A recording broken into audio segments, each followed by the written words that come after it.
it's already going to be crazy long. Okay, thank you. All right, second lecture of the day, really super fast, okay? Read what it says with me about this to make sure you understand what a dash is. A dash is a line about twice as long as a hyphen. It is used to set off interrupting and summarizing elements. It is somewhat informal and you need to use it sparingly. Don't overuse it, okay? Most, I think all nowadays, word processing programs automatically convert 2 or 3, it's 2 in Word, consecutive hyphens into a dash. So if you're wanting to try to use a dash, just do the hyphen twice with no space, and once you do the next thing, it should show up like that. Otherwise, 2 unspaced hyphens if you had to type it in yourself, which you shouldn't. Interrupting phrase or clause, okay? Here's an example. Carol Ann, dash, usually the first to speak up, dash, asked when it was time to eat, okay? Could you have also used commas there? Yeah, I think dashes are better though, because it draws your attention more to it. In the 1920s, dash, they are sometimes called the Roaring Twenties, dash. Many Americans live for the pursuit of pleasure and property, okay? But don't overuse the dash. Summarizing statement after an introductory list, okay? This is like the opposite of your colon with a list. We might say, bring the following.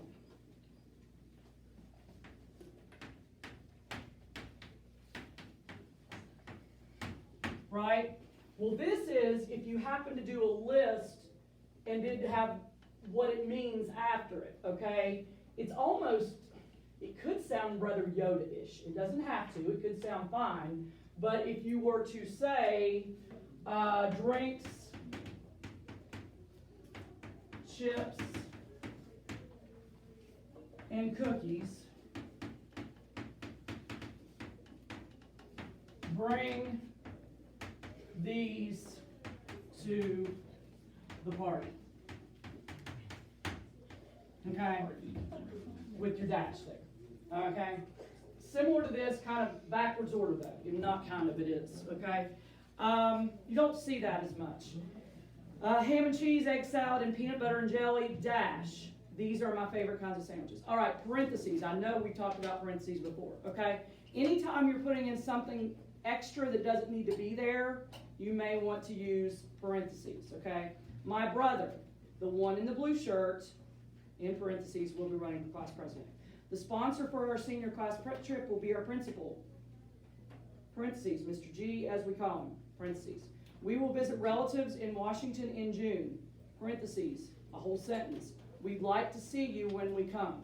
Okay? If you're not sure whether to use a comma set or to use parentheses, because this means it's less important than if you put those. So that's your guideline. Okay? If you want to put stuff that's not technically necessary, but it kind of is to what you're saying, use this. If it's really not important, but it adds meaning, use that. Okay? And then placement of other punctuation with parentheses. End punctuation marks go outside of parentheses unless what's inside. We talked about this Monday, I believe. In the parentheses is a complete sentence. It might have been with another class, I'm not sure. Okay? Note the examples above. All right? You've got a period inside that last one. We'd like to see you when you come, period, parentheses, because what's in there is a sentence. Okay? But Mr. G, as we call him, is not a sentence, so the period goes outside. All right? The only exception to this rule is that a question mark or exclamation point would go inside the parentheses if what's in the parentheses is a question or an exclamation. I think that Mrs. Serrano is the right person. Do you agree? Question mark, because what's in the parentheses is asking the question or the position. Patrick is having his wisdom teeth removed. Some of you have already been through that, probably. If not, you will be soon. Ouch! Exclamation point, closing parentheses this coming Monday. Okay?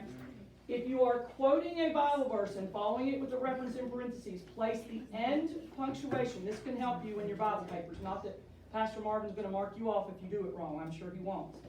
But if it, you go to college, and it's Christian college, they might. Okay? Place the end punctuation for the sentence after the final parentheses, not before the quotes. Okay? If the quote is itself a question or exclamation punctuated appropriately, you still should place in punctuation for the whole sentence. What they're saying in that last bit is the second sentence here. Jesus described Nathanael by saying, comma quotes, behold an Israelite indeed, in whom is no guile. Exclamation point, because what's inside the quotes is an exclamation. Quotes, parentheses, John 1:47, you still need a period. Okay?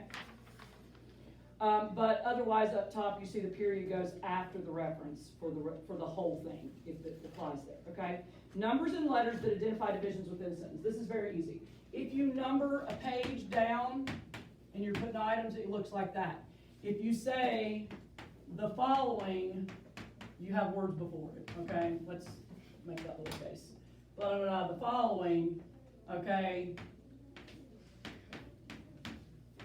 Now that looks like it's, and you list it, and 3, or however many you have. Okay?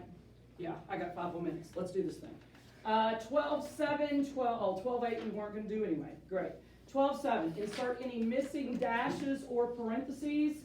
If the sentence is already correct, write C in the blank. We do have 3 correct. We're doing dashes or parentheses, what we just went over only. Raise your hand. Number 1, it was not until the children of Israel left Egypt, one could argue, that they truly became a nation. It's hard not to pause there. Yes?